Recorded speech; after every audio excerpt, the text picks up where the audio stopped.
Hi, I'm Rob Vanstone, and welcome to what will be a lot of Rider Rumblings podcasts in the weeks and months ahead. Very pleased to be joined today, as I will several times over the foreseeable future, with Murray McCormick, our venerable football writer, and we're very honored today to have with us as well and I'm sure Ballsy will enjoy hearing this, the new voice of the Saskatchewan Roughriders, Michael Ball from CKRM. Ballsy, welcome and congratulations. Thanks very much, guys. Now, at some point, I've got Kleenex and I've got my sunglasses. I was moving a plant downstairs a couple of days ago and scratched my eyeball. So I had to go in and get some repairs at the doctor's office there up in Rochdale. FYI, doctors, thanks to them. And so I may break into Corey Hart before it's all said and done. Okay, I just want to say that. I thought CKRM was a country station. Okay, so then what? I don't know. Keith Urban. I don't know any country artists. Garth Brooks, I guess. I do, but I don't know if they wear sunglasses anyway. So just want to warn you. Eric Church wears sunglasses. Okay, there you go. Then I'm Eric Church. There we go. We had an agenda prepared for this podcast, and then the Roughriders usurped it, at least to a moderate degree, with a email that came out minutes before we started recording this on a Tuesday morning. Charleston Hughes is back with the Saskatchewan Roughriders. Wow. Who wants this one? Go ahead, Murray. First off, I'm going to jump in there. I don't know where he's going to play. They have AC Leonard, they have Pete Robinson, they have Keon Adams, they have Jonathan Woodward, who I know signed with the Chiefs, but may be coming back. Sorry. For a nice start to the season. Jonathan Woodward, if he's going to come back.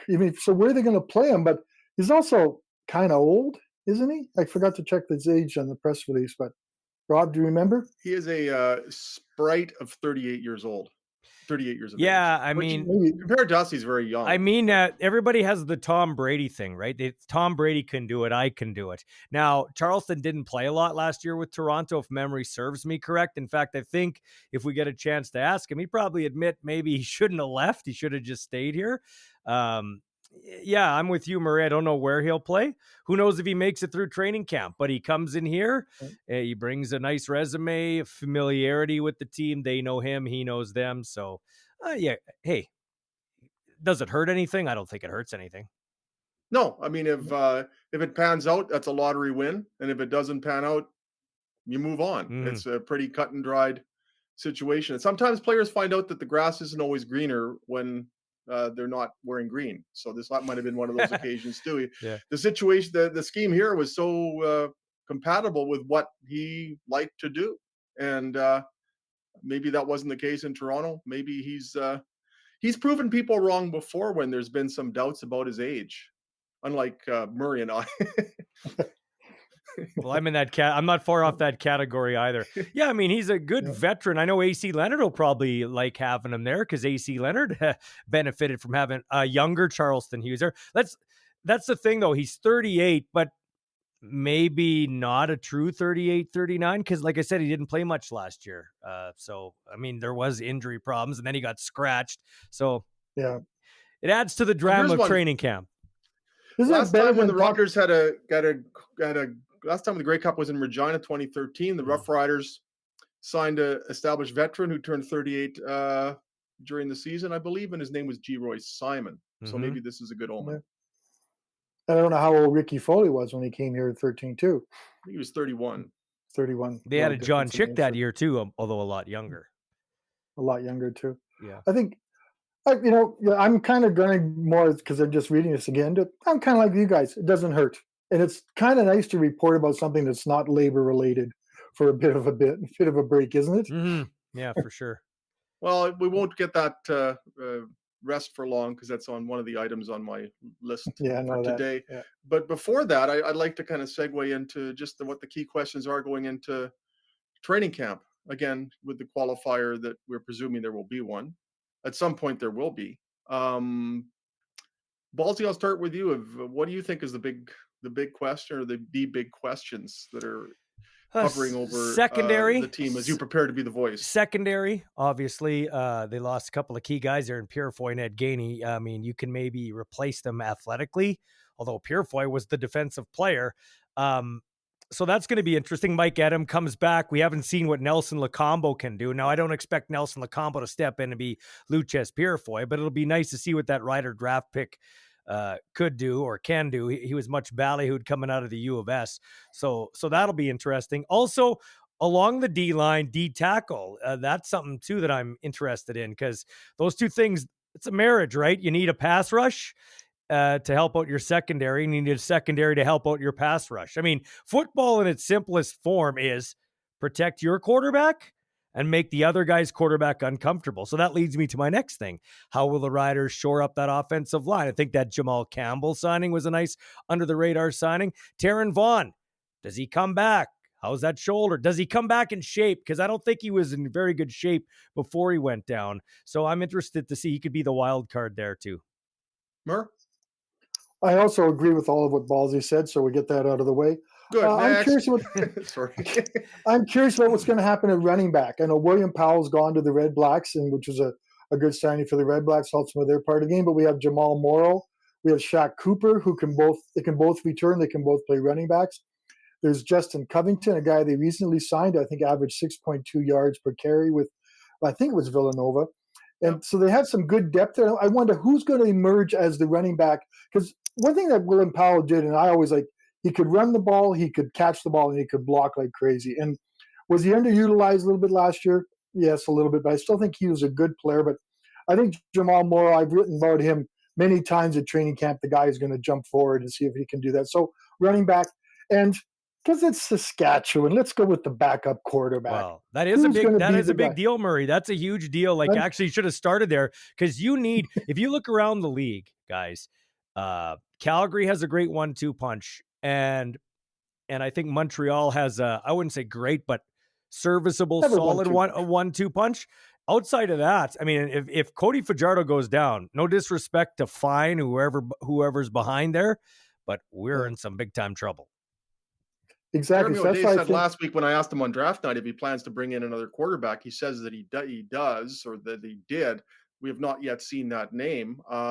They're bringing in Josh Donnelly, but Ballsy, you mentioned on the Sports Cage the other day, Donnelly was hurt at the East-West Bowl. What is the stat? What is his status? I've been trying to look into that. He's it's either ribs or some people thought maybe concussion. He's had some concussion problems. I sure hope not, because he's had some concussion problems over the last couple of years. There's a kid that can catch a break. But I mean, let's be honest, Rob, he's coming in that internship program thing, so he'll just be coming to camp to hopefully show his wares. I want him to, but generally he's probably coming as a camp arm, get some experience and do that type of thing.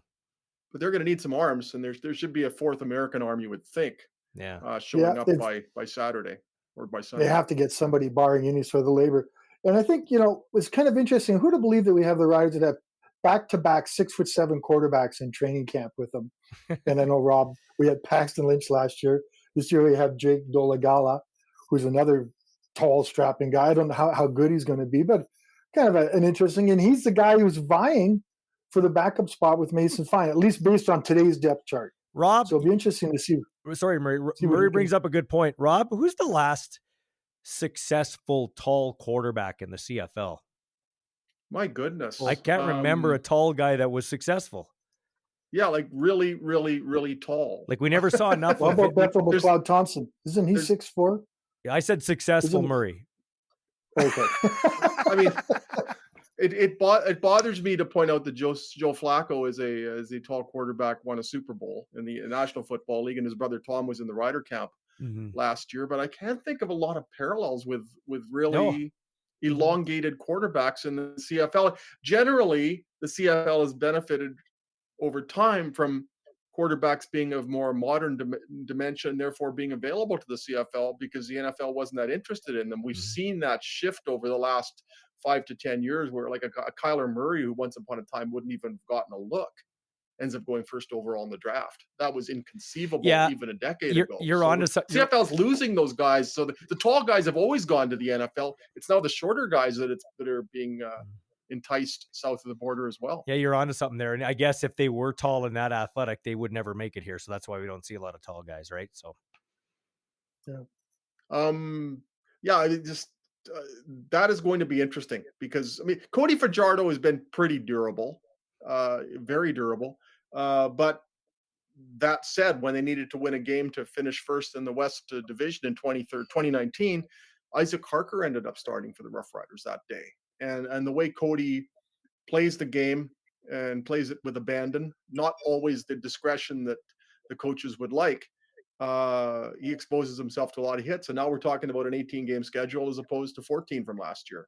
So that's a tall order to ask anybody to go 18, to go the distance in the Canadian Football League. And so at some point, you're going to need somebody coming in. And I'm not sure that that's a problem that's exclusive to the Roughriders. If you look outside of Montreal, and that situation might prove to be more fractious than productive in Montreal.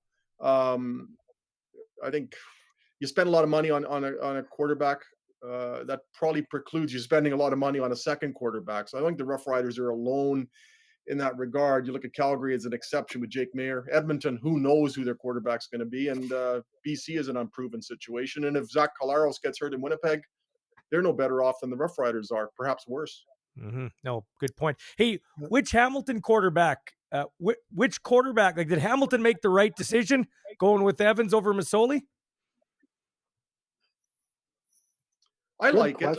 I think Evans is younger and has got an absolute gun for an arm. And Masoli he's had that one big year and he almost pulled out a Grey Cup, but I've never been as big on him as a lot of people seem to be.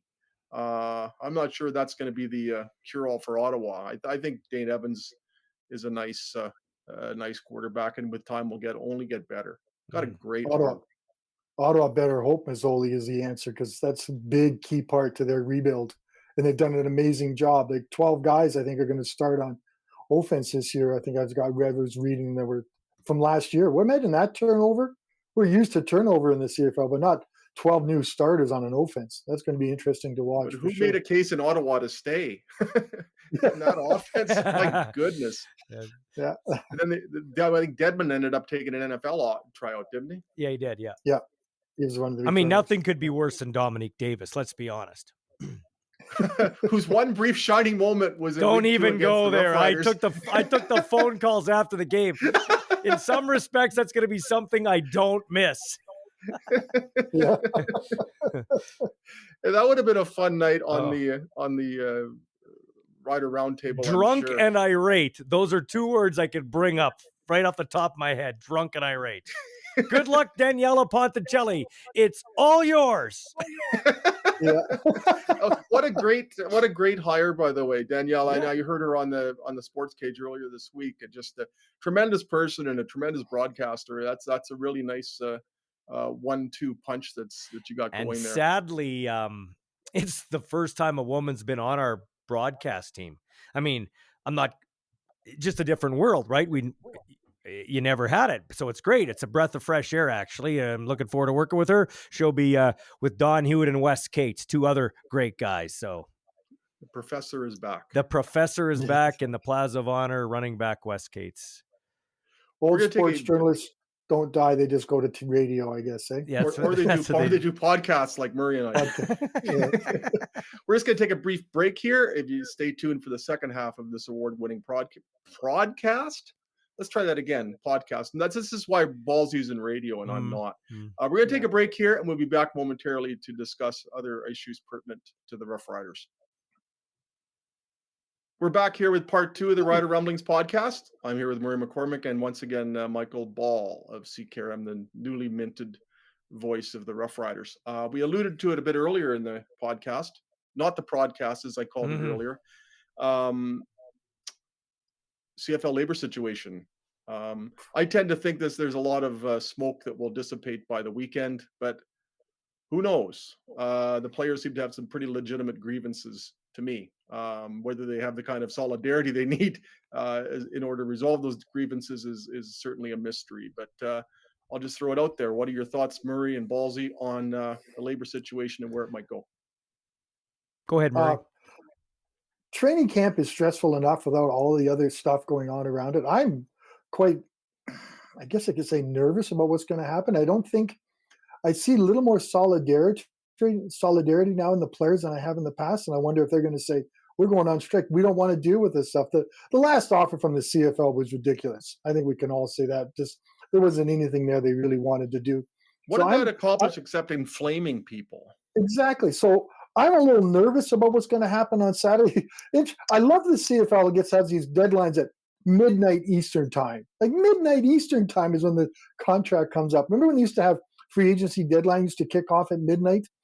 And those things used to have all these crazy times. Odell Willis signed at 12:01, I believe. 12:01, yeah, and they started. no tampering there. I haven't seen. I just want to say I don't know if I've seen anything, and I'm looking for something from the CFL part, not the PA, to give me some reason for optimism. We haven't really seen that, other than if the players show up, they're going to get fed and housed, regardless of the strike until the end of training camp. That's the only sort of positive part I've seen from the CFL.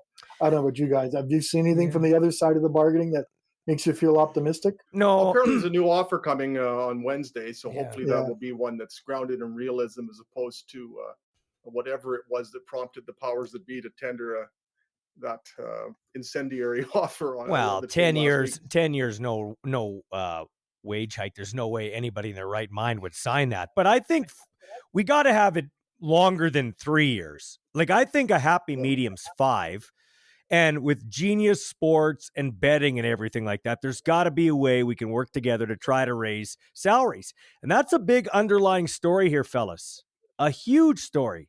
Madeline Riley retires. He's a first-round selection of the Riders a couple of years ago.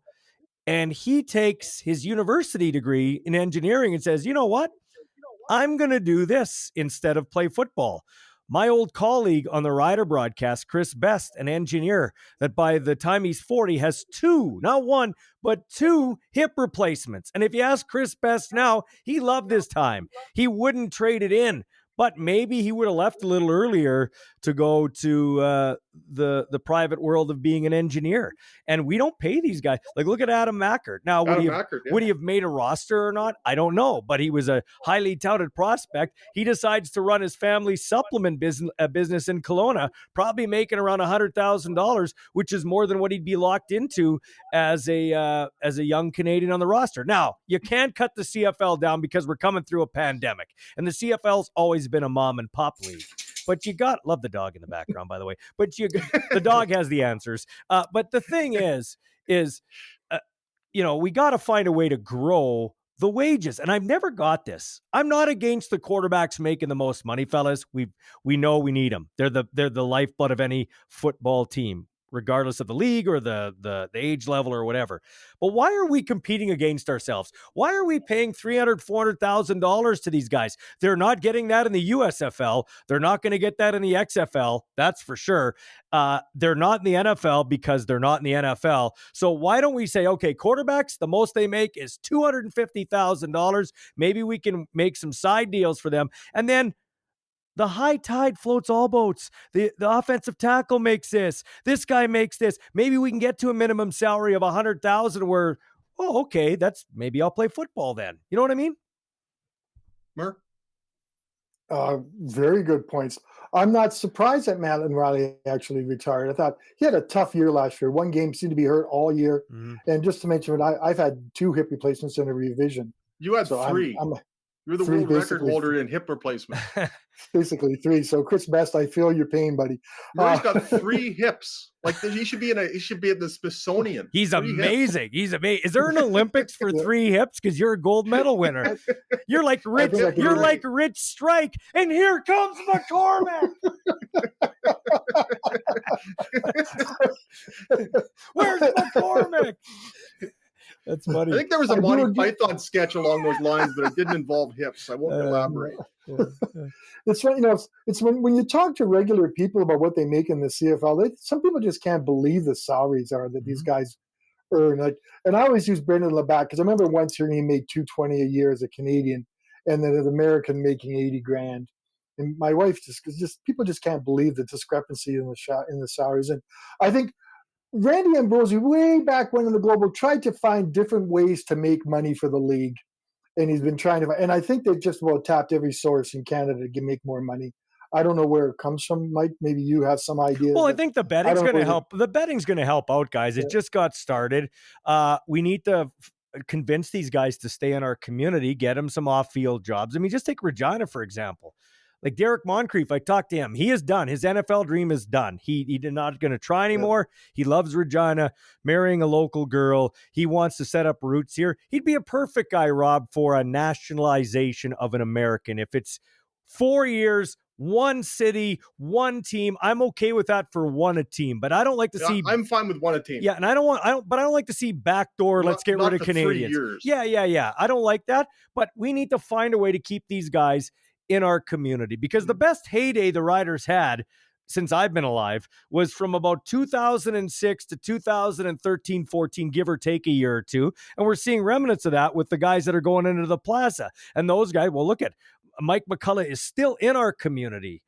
Ken Miller and his wife, she was the first lady. They were entrenched in our community. We need to get back to that right across the board in the CFL. And it starts by trying to get these guys some more money, because and a 10-year deal with no raise. Like, come on. And you know what? Listen, I don't want to get too carried away, but both sides, it's like you're in the Titanic and you see the iceberg and you're like, there's the iceberg. Oh, the band's playing. Let's keep drinking. No big problem. The iceberg is right there. It happens every 3 years. We hit the iceberg. Nothing's going to happen. We're still, listen, cash flow low. Do you think CFL, do you think any side has leverage? Nobody has leverage. We got to play.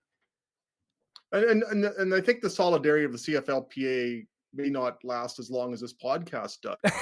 No, let's face it, nobody grows up, or at least a significant majority of the CFLPA membership is currently constituted, does not grow up wanting to be a member of the CFL Players Association. And that's not intended as a slight against that organization, but the Americans, they want to be members of the NFL Players Association. This isn't an aspiration for a lot of them. And basically the CFL is a means to an end. So they're looking at it. They want to get in here. They want to play. They want their career to move along. And not only that, they don't have the treasure chest that a lot of unless you're Paxton Lynch coming in here last year, they don't have the treasure chest that a lot of players would, who are members of players associations, Major League Baseball, NFL, NBA, NHL. So there would be fissures within that organization, despite everything they say and everything they try to promote, within minutes of a strike being declared. And they know this, and the league knows this. And so if there's a strike on a Sunday, it would be over by Monday morning. Yeah. How are the guys selling this to their wives and families back in the States? They're saying, I'm going up to play football, which is not a big money maker, but the wives agree. Yeah, go up, continue the dream and stuff. But I may be on strike and I may not have any money. How do you sell that to them? I kind of feel for the players and how that life has got to be.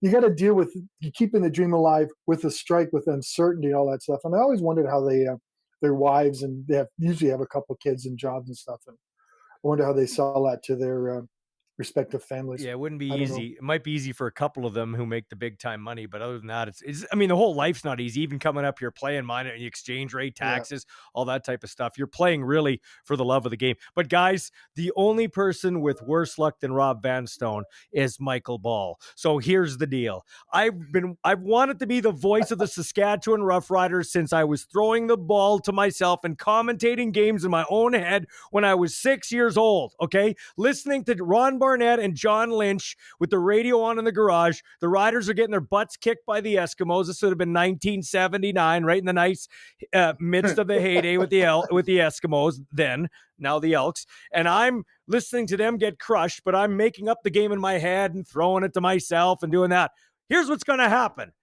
I scratched my eyeball. I'm like, oh my God, my vision's gone. I'll have to be the one-eyed play-by-play guy. So, Ballsy, your vision's okay. You'll be okay. Oh, that's great. Now the league goes into strike mode and the league is wiped out. Sleepless nights. You haven't put on the shades yet, Ballsy. When you can see the shades today, you're going to be okay? Sure. You want me to go the ZZ Top look? I don't care. Yeah. I know. I'm going to tell you, I have an older brother. I had an older brother who cut his eye reading a newspaper. It slipped and it cut his eye. He ended up with. How does a newspaper, even if some of the words we write are sometimes sharp, how does the newspaper have the necessary characteristics? We never figured that out. But he came out from newsprint. I know he caught There's the no edge of the paper. I know he was a diabetic too. So that's pretty serious stuff. I'm diabetic. I am diabetic. I'm diabetic too. You're outvoted, Murph.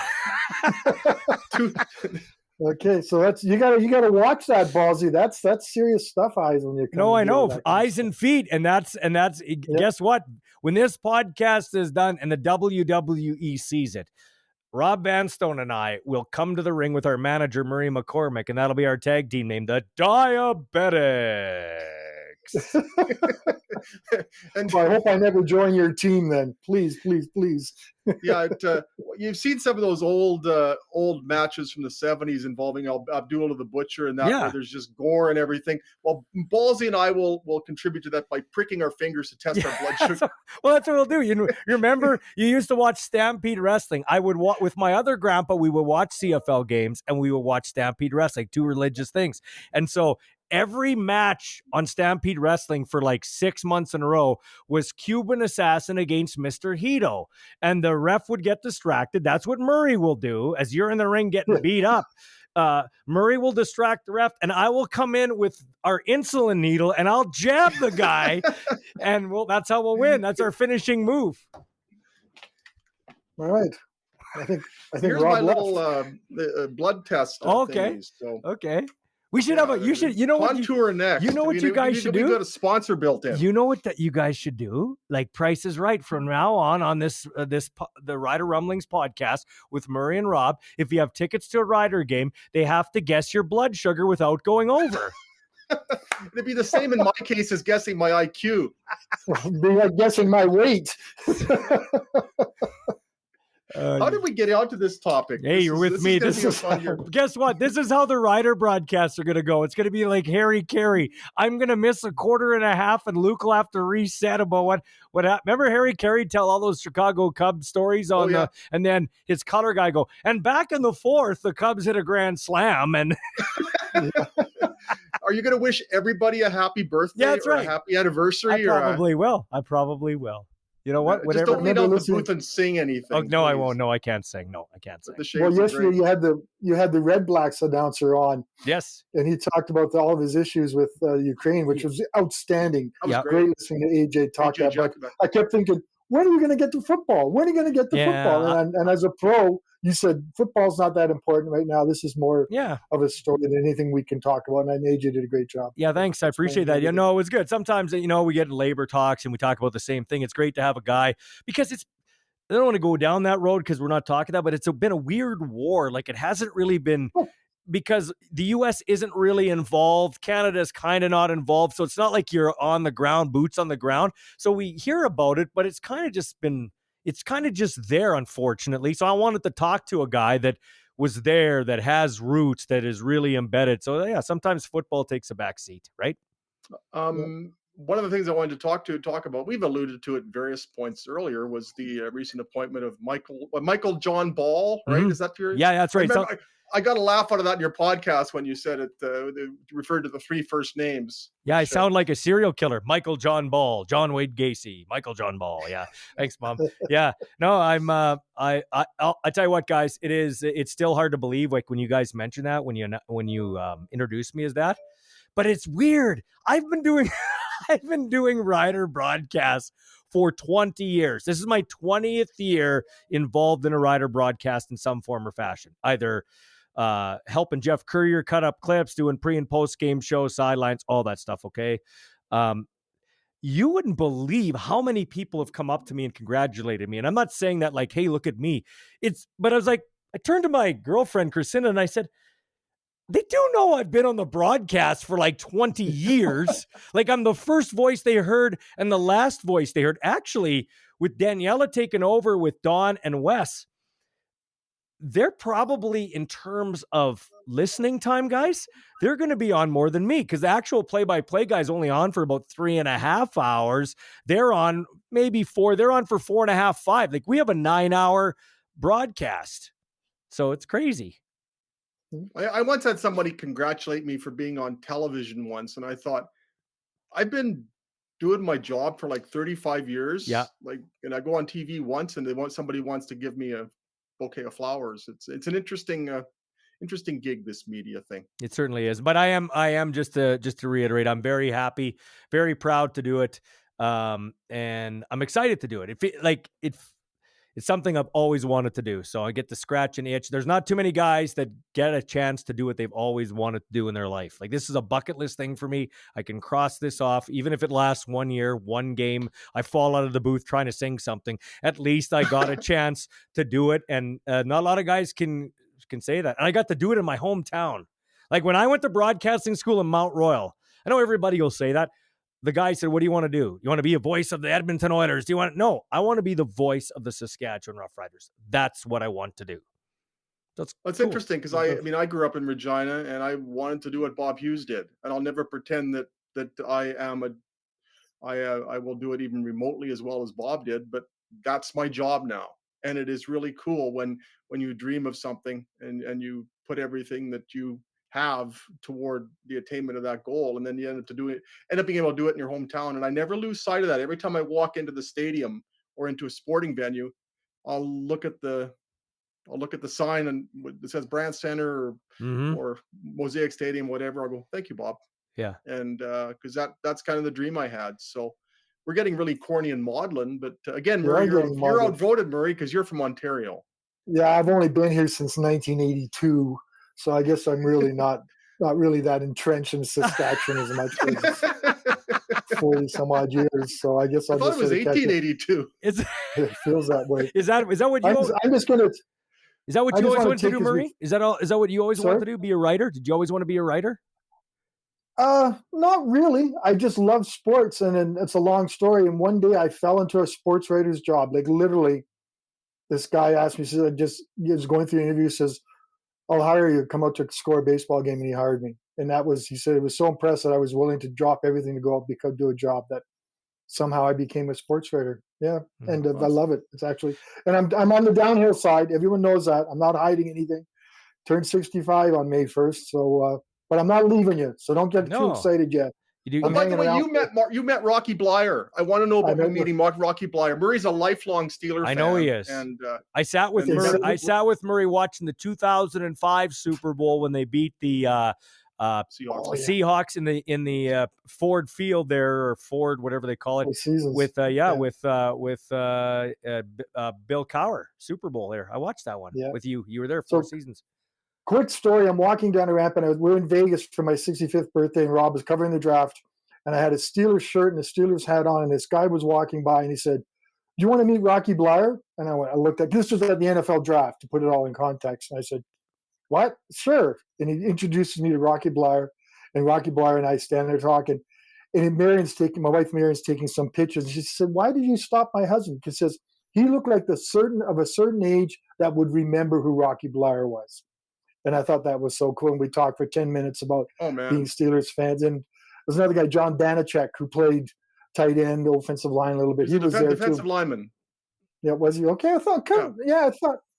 Anyway, we talked for a while too. So it was just this cool experience at Vegas. I think you've been to Vegas once or twice, haven't you, Ballsy? Never been to Vegas in my life. Really? No, I know. You'd think I would be, but nope, never been to Vegas. I highly recommend.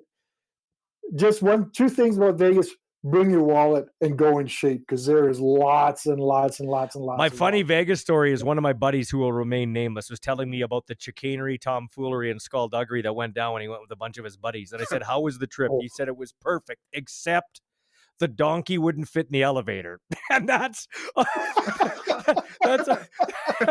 always been out there. Like, I can't wait to go to Vegas and see the donkey fit in the elevator. You know what I mean? It's a city of mystique for me. I don't know. I feel like it'd be ruined now. Yeah. Well, we're going to Kelowna in September for my godson's wedding, and we decided we don't want to leave the dog behind. So we found pet-friendly hotels, basically, from Regina to Kelowna and back. I'd never heard of a donkey-friendly hotel before. That must be quite the place. I don't even want to go there. I'll tell you guys off the air. If I tell you the story, this thing will get canceled. So let's just stick with donkey wouldn't fit in the elevator, okay?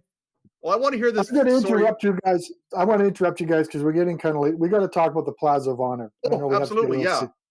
And I'm thinking of the three guys: Weston Dresser, Mike McCullough, and Ken Miller, and my interactions with the three of them.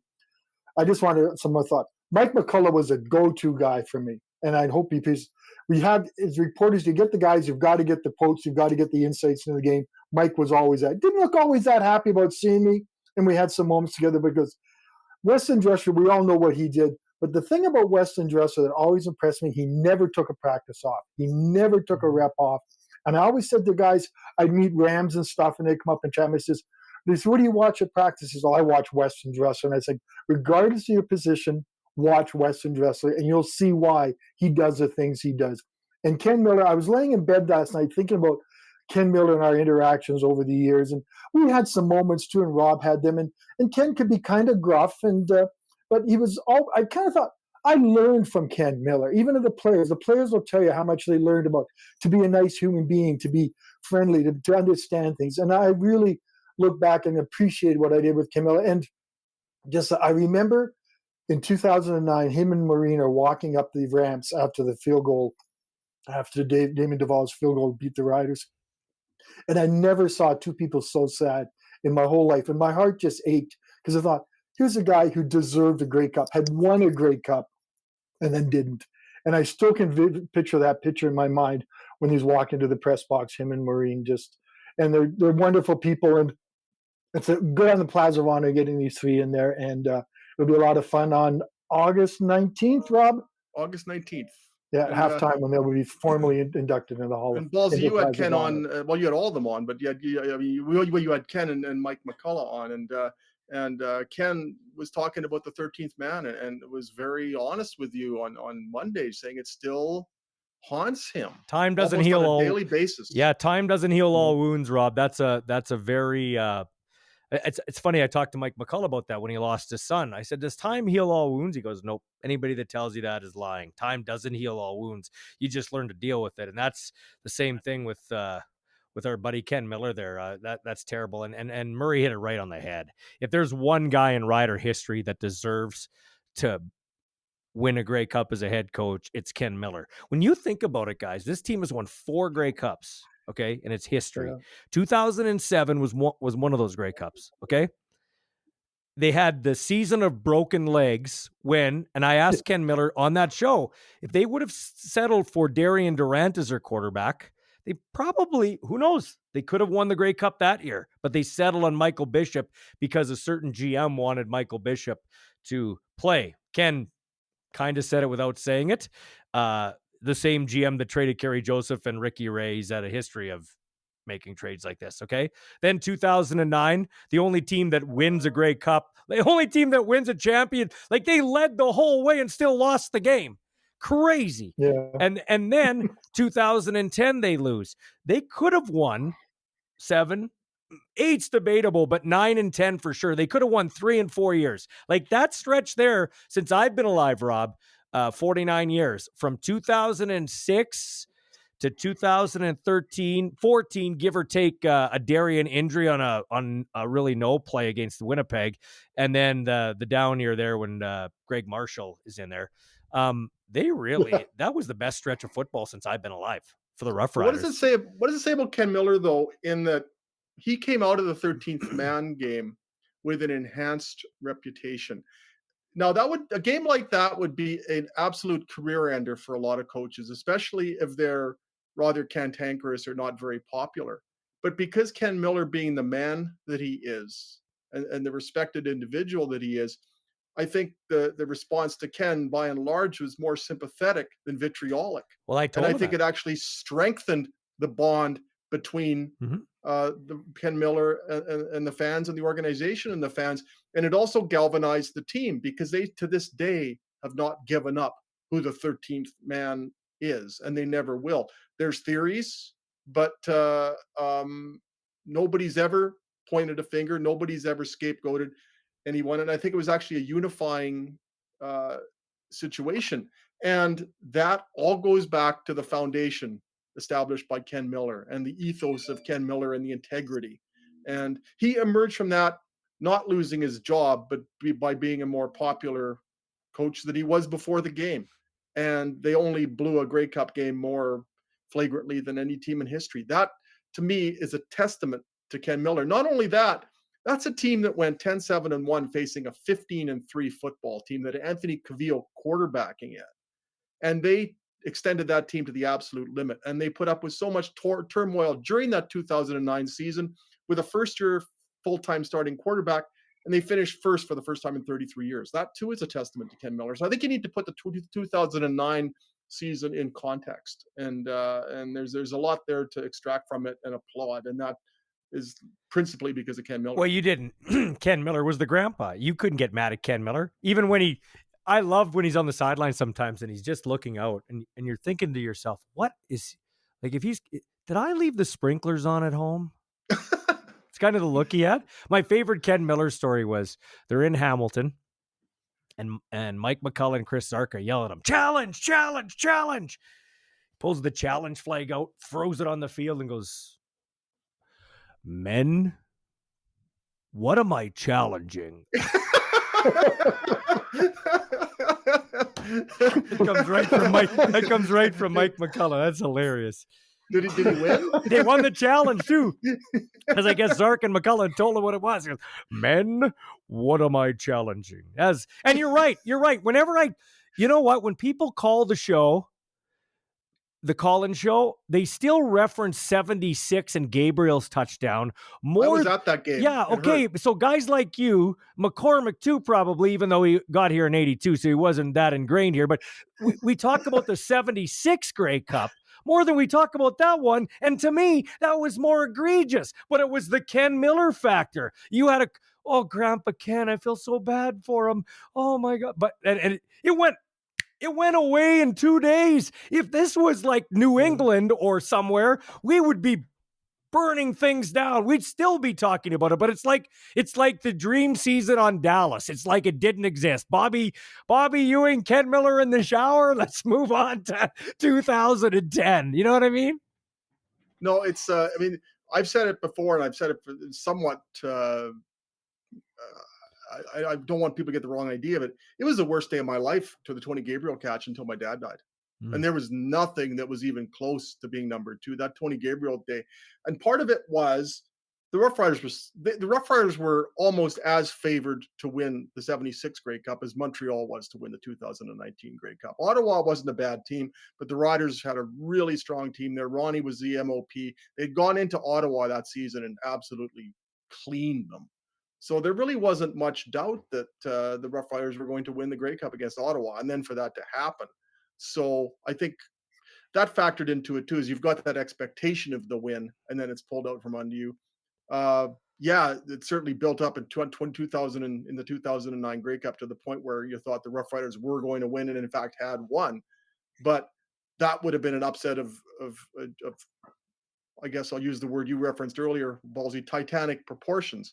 1976 felt like you just been robbed of something. I was 12. I cried. Anthony Cavillo likes to point out that the Alouettes were trailing in that game and came back to win. 27-11. 27. He likes to remind me of that stat that he says, you Western Raiders forget about that we did come back with a big fourth quarter, and he is kind of right about it. So yeah, he is. We couldn't run the ball. We couldn't run the. Ask Wes Cates. We couldn't run the ball. We couldn't run the clock out. That was the issue right there. Yeah. I think we've run out the clock on this podcast. What a smooth segue by me. So I would like to thank especially Michael Ball for joining us and wish you all the best of luck in the decades ahead as a voice of the Roughriders. Decades might be a stretch, but I hope it's at least 15 years. Decades might be a lot. Got to keep checking my blood sugar. Good luck on the 23rd of May, anyway. Murray, thanks so much. It's great to see you again, and maybe I'll actually see you in person before too long. We'll see you on the 23rd of May. The 23rd, May 23rd, and you got to read the outro, Rob. I've got to read the outro. Off with a bang. Somebody will be very angry at me if I don't read the outro. So here it goes. And I hate doing this when there's a professional broadcaster on the podcast because I feel like I'm being critiqued. But who's that? Feel free to give me a grade that's higher than my blood sugar, Ballsy. Okay. Ballsy. If you enjoy the podcast, please leave a review and a 5-star rating. It helps us grow the podcast. You can subscribe to the show on Apple Podcasts, Google Podcasts, Spotify, Stitcher, or wherever you get your podcasts. If you'd like to send us a question, you can email me at rvanstone@postmedia.com, and we'll read it on the show. You can follow me on Twitter at Rob Vanstone. or Murray at Murray LP. Ballsy, where can you be found on Twitter, radio, every other medium that you at the Real Ballsies, where you can find me on Twitter, Sports Cage on Facebook. You can follow us. Our show is 4 to 6:30, and I can't wait to hang out with old 3-hip McCormick at training camp. Well, you'll see what it's like. It's work, buddy. It's work. Bring your work boots and your good eye. I thought you just get the camp out. That's what I thought it was. Okay. Yeah. Yeah, that's what you do. We just camp out. Well, I'm sure you'll. While you guys are slogging it out at training camp, I'm going to take 2 weeks holidays and sit around with the dog. So. Oh, nice. There we go. Yeah, thanks for having me, guys. I appreciate it. Yeah. See you, Ballsy. See you up in Saskatoon. Ballsy, Murray. I'm Rob Vanstone. That was Candy, and we'll do this again real soon. Thank you so much for your time today, and take care.